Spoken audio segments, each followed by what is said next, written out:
May 18th, Daily Devotional, Lift 'em Up by Ellen G. White, The Plan of Redemption.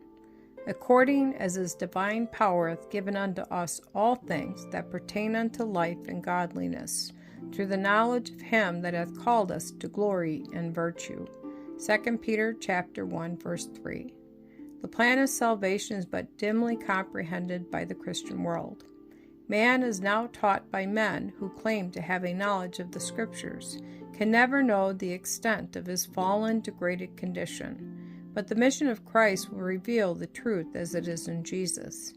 Man can know the truths to which he has sunk only by beholding the wondrous chain of redemption employed to draw him up.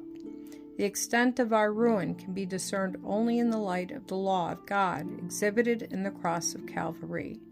The wonderful plan of redemption must be discerned in the death of Christ.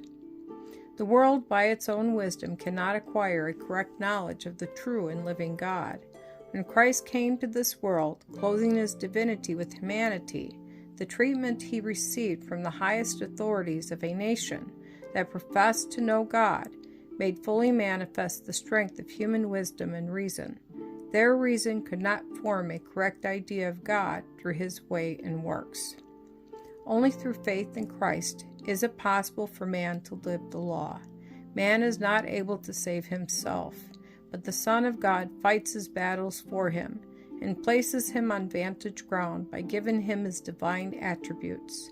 And as man accepts the righteousness of Christ, he is a partaker of the divine nature. He may keep the commandments of God and live.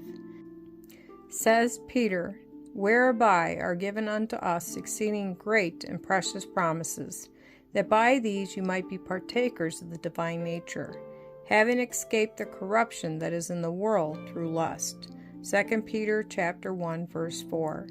The truth as it is in Jesus is obedience to every precept of Jehovah. It is heart work.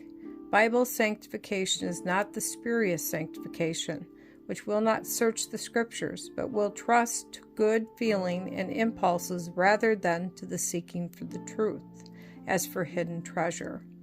Bible sanctification will lead its possessors to know the requirements of God and to obey them. There is a pure and holy heaven in store for those who keep God's commandments. It is worth lifelong, persevering, untiring effort. Satan is on your right hand and on your left. He is before you and behind you. He supplies his falsehoods to every soul who is not cherishing the truth as it is in Jesus. He, the destroyer, is upon you to palsy your every effort. But there is a crown of life to be won, a life that measures with the life of God.